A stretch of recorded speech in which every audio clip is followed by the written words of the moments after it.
Damai sejahtera dari Allah Bapa yang melampaui segala akal budi manusia, itulah yang memelihara hati dan pikiranmu di dalam nama Yesus Kristus Tuhan kita. Amin. Saudara-saudara kekasih, firman Tuhan untuk kita terima dan menjadi pedoman kehidupan kita ditetapkan oleh HKBP dari kitab Yesaya pasal 40 ayat 27 sampai ayat 31. Saya akan bacakan untuk kita semuanya.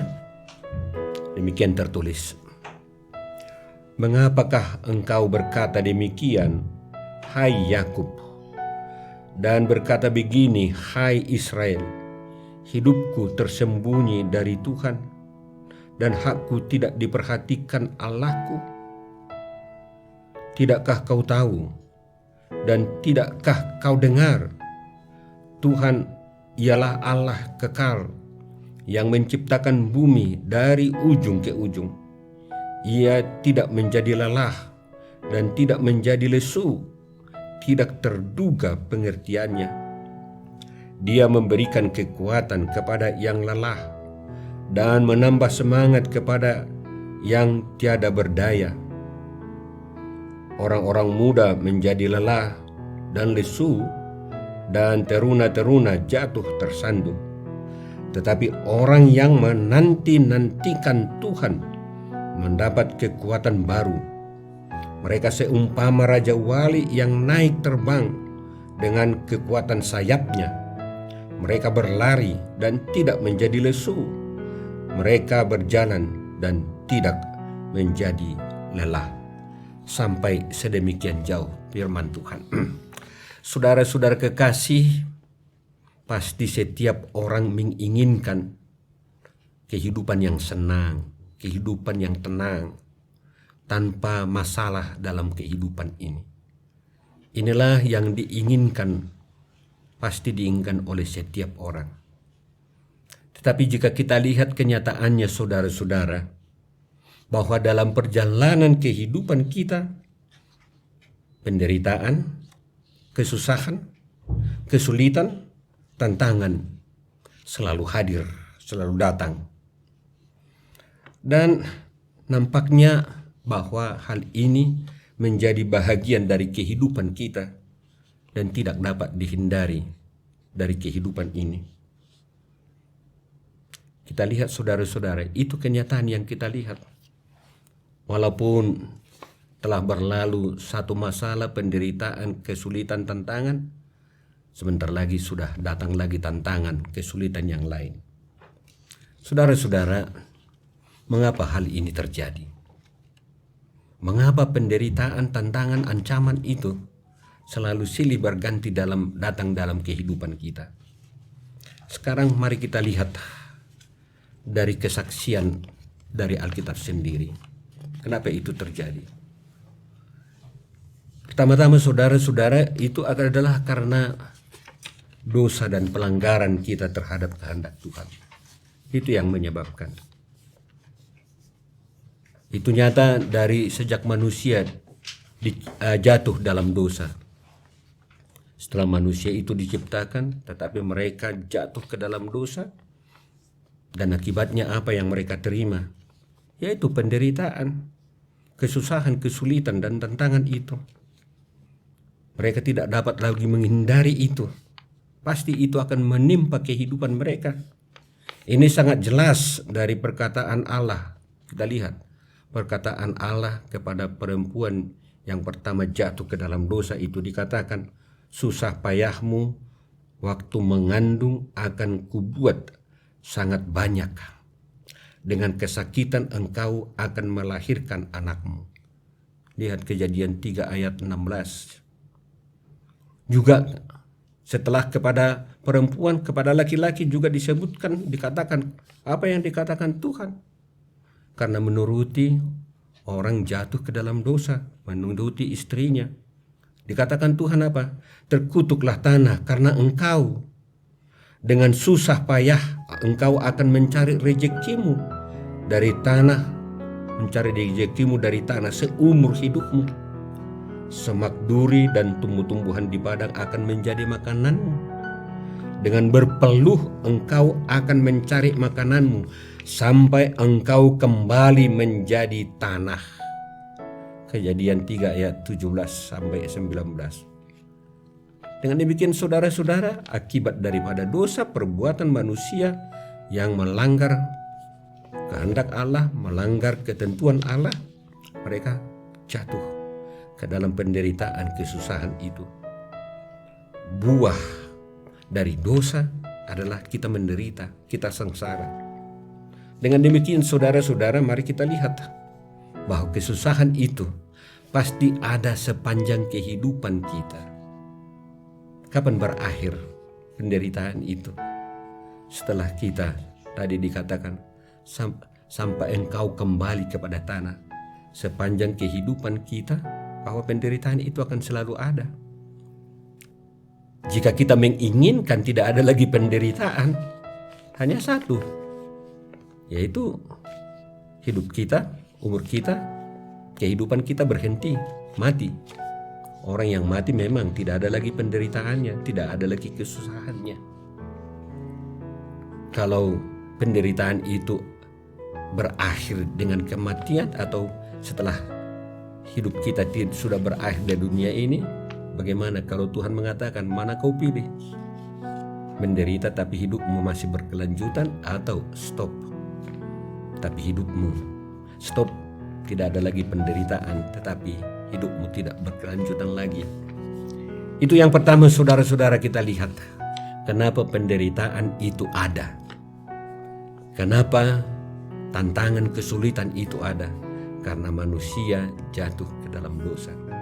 Tetapi di pihak lain kita lihat saudara-saudara, yang kedua, yaitu bahwa penderitaan itu bisa terjadi karena kita melakukan dan memperjuangkan kebenaran serta melakukan kehendak Allah. Itu yang kita lihat. Jika orang melakukan kebenaran, melakukan yang sesuai dengan kehendak Allah, mereka menjadi menderita. Dunia bersama-sama dengan kuasa di dalamnya, saudara-saudara, tidak menginginkan kita tumbuh dan berkembang di dalam kebenaran Tuhan. Dan tidak menginginkan juga kebenaran itu bertumbuh dan ada di tengah-tengah dunia ini. Akibatnya apa yang terjadi saudara-saudara? Karena dunia ini dengan segala kuasanya tidak menginginkan adanya keadilan, kebenaran itu, maka mereka melakukan banyak tindakan-tindakan yang membuat orang menderita, yang membuat orang susah dalam kehidupan ini. Dan ini telah dinyatakan oleh Tuhan Yesus kepada murid-muridnya. Apa yang dikatakan?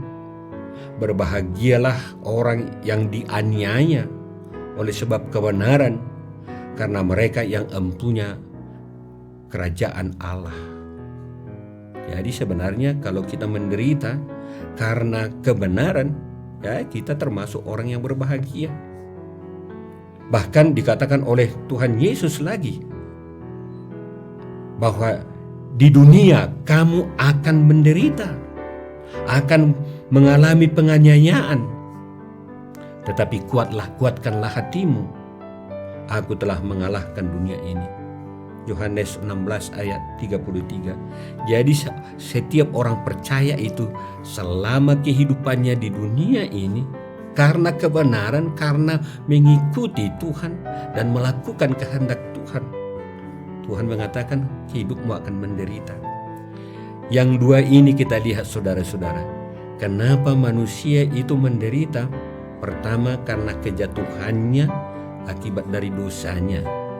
Dan yang kedua adalah karena kita menegakkan keadilan, kebenaran, dan kita melakukan kehendak Tuhan.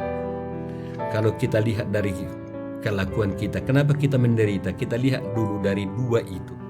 Apa karena kita menegakkan kebenaran, keadilan, dan melakukan kehendak Tuhan?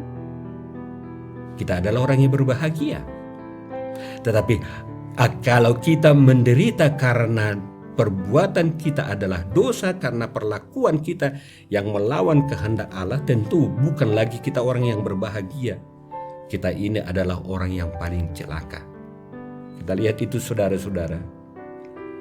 Tuhan memperlihatkan kenapa terjadi penderitaan itu. Di satu pihak karena perbuatan manusia itu sendiri yang berlawanan dengan kehendak Tuhan. Di pihak lain karena manusia itu melakukan kehendak Allah, melakukan yang sesuai dengan kehendak Allah, menegakkan kebenaran. Kiranya kita ini adalah orang-orang menderita karena kita melakukan kebenaran dalam kehidupan ini. Karena kita mengikuti Tuhan, pasti kita menjadi orang berbahagia. Sekarang kita lihat saudara-saudara, bagaimanakah yang kita lihat dari sikap manusia atau sikap orang yang merasa bahwa penderitaan, kesusahan itu dan tantangan itu bukan menjadi bahagian kehidupannya, bukan sepatutnya terjadi dalam kehidupannya. Kita lihat orang yang selalu menginginkan yang enak-enaklah terjadi dalam kehidupan ini. Penderitaan itu sebenarnya kalau Tuhan ada, biarlah ini dijauhkan. Ada orang yang seperti itu. Kita lihat apa ya tindakan orang seperti ini, yang merasa bahwa penderitaan itu bukanlah sepatutnya ada dalam kehidupannya. Apa yang dilakukan? Kita lihat saudara-saudara, mereka mencari dan memohon kekuatan dan pertolongan dari kuasa duniawi ini. Kita lihat itu saudara-saudara. Mereka meminta dan belajar dari orang-orang pemegang kuasa-kuasa mistik. Mereka meminta hal-hal yang dapat digunakan jalan pintas untuk melepaskan mereka dan menghalau dan mengusir penderitaan itu. Ada orang yang sampai meminta dari dukun, dari orang-orang pintar, bahkan menyembah yang tidak sepatutnya disembah. Ya inilah tindakan orang yang merasakan sebenarnya bahwa penderitaan itu tidak bahagian dari kehidupannya. Kemudian yang kita lihat apa yang terjadi bagi orang yang seperti ini, yang merasakan bahwa penderitaan itu bukanlah bagian dari kehidupannya. Mereka gampang tersinggung. Mereka cepat marah dan bahkan sampai cepat putus asa.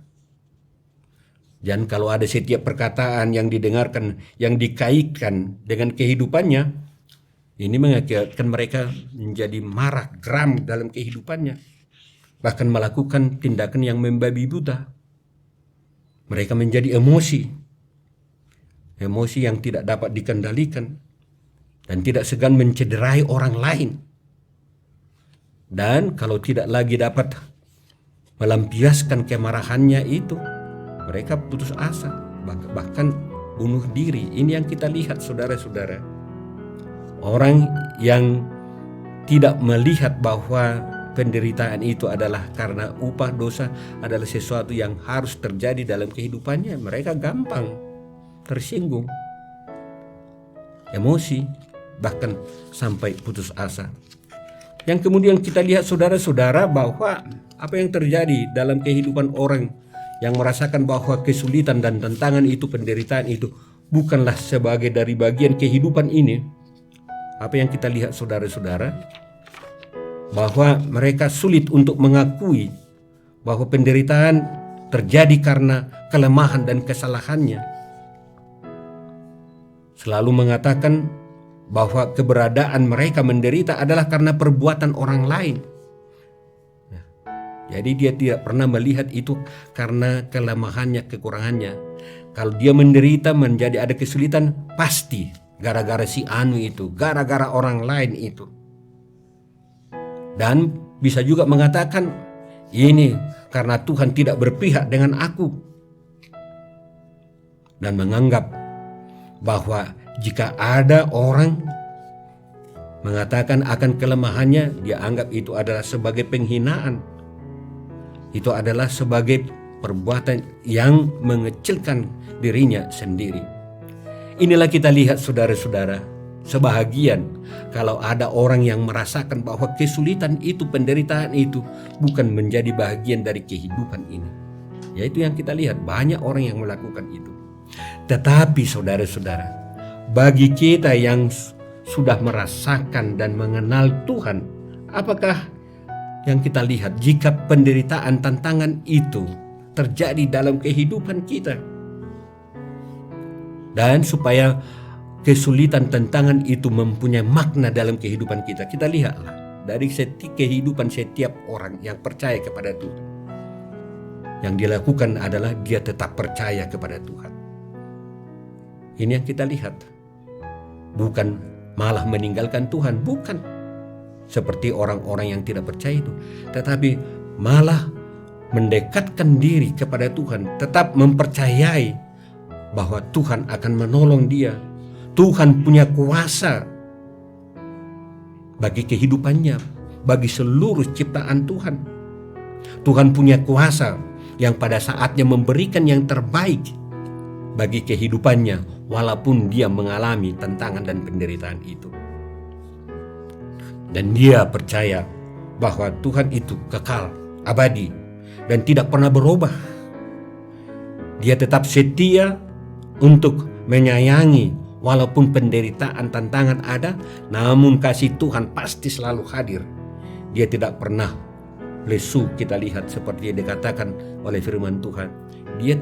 Tuhan tidak pernah melupakan akan orang-orang yang dikasihinya, orang-orang yang menderita itu. Dia selalu memperhatikan. Inilah kepercayaan orang yang walaupun menderita, tetapi dia percaya kepada Tuhan. Kemudian saudara-saudara yang kita lihat, kalau penderitaan itu datang, tetapi itu mempunyai makna dalam kehidupannya, bahwa dia di dalam kerendahan hati meminta pertolongan dari Tuhan. Tadi sudah percaya, kemudian dia meminta pertolongan dari Tuhan. Kenapa dia meminta pertolongan dari Tuhan? Karena dia merasakan ada kekuatan-kekuatan di luar dirinya yang hendak menghancurkan dia. Jadi sehingga dia mau meminta pertolongan dari Tuhan. Kemudian dia menyadari juga akan kelemahan dan kekurangannya. Pasti orang yang tidak menyadari akan kelemahan dan kekurangannya, dia tidak akan mau mengalami penderitaan itu. Dia selalu menganggap dirinya benar. Itu yang kita lihat saudara-saudara. Orang yang menyadari akan kelemahannya, kalau datang penderitaan, dia selalu meminta pertolongan. Dan dia mengakui akan kuasa dan perbuatan Tuhan melebihi dari apa yang dia pikirkan. Kemudian saudara-saudara yang kita lihat apa yang dilakukan. Dia meminta dengan sepenuh hati, di dalam kehidupannya terjadi ketekunan. Ini yang dia minta dari Tuhan. Dia tidak pernah meminta kepada Tuhan supaya penderitaan itu tidak ada lagi. Tetapi dia minta dari Tuhan adalah ketekunan. Ketekunan itu mempunyai arti yang sangat luas, yaitu kemampuan untuk memampukan dia memohon dari Tuhan, ada kesiapannya untuk menghadapi, bukan melarikan diri. Jadi orang yang tekun itu, dia selalu menghadapi itu, tantangan itu. Bahkan bukan melarikan diri, dia hadapi. Dan inilah yang diajarkan oleh Paulus kepada jemaat di Roma pasal 5 itu. Apa yang dikatakan? Ya, bergembiralah kalau datang penderitaan itu. Karena di sana, karena dengan penderitaan itu kamu akan mendapat ketekunan. Ini yang kita minta. Bukan tidak ada lagi penderitaan itu. Sebagaimana saya katakan tadi, akhir dari penderitaan atau penderitaan tidak ada lagi bagi kita kalau kehidupan kita sudah berakhir dari dunia ini. Karena itu saudara-saudara, mari kita memohon ketekunan. Ketekunan itu adalah memohon kemampuan, kekuatan, dan kesiapan untuk menghadapi. Kemudian ketekunan itu adalah menjauhkan sikap kita dari tindakan untuk mencari pelarian atau menjadi jatuh dalam tindakan yang merusak diri sendiri karena keputusasaan. Itu yang kita lihat. Orang yang tekun itu tidak pernah mencari pelarian, tidak pernah terjadi dalam kehidupannya keputusasaan. Karena dia lihat di balik penderitaan yang dia hadapi itu, karena dia punya pengharapan, pasti Tuhan memberikan kemenangan. Kemudian membangun dan memotivasi dirinya untuk selalu kuat menghadapi apapun tantangan itu. Bukan menjadikan dirinya menjadi ciut, tetapi jika pun berbagai tantangan itu dia hadapi, karena di sana banyak pelajaran, banyak yang dia lihat untuk melihat menghadapi tantangan yang lebih besar lagi. Kemudian dia tetap berkarya walaupun sering mengalami kegagalan. Ini yang kita lihat saudara-saudara. Kegagalan bukan berarti mau menjatuhkan kita atau membuat kita menjadi down atau menjadi putus asa. Tidak. Tetapi kegagalan itu adalah membuka kepada kita sesuatu yang luar biasa lagi, yang memberikan yang lebih baik kepada kita. Karena itu saudara-saudara, apakah dampaknya? Jika kita percaya bahwa Tuhan berkuasa memenangkan kita untuk menghadapi penderitaan itu, apakah dampaknya? Mari kita lihat dari firman Tuhan hari ini, bahwa kita akan mendapat kekuatan baru. Diibaratkan, digambarkan seumpama raja wali yang terbang dengan kekuatan sayapnya.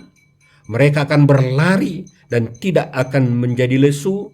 Mereka berjalan dan tidak akan lelah. Ayat 31. Inilah. Apa artinya itu?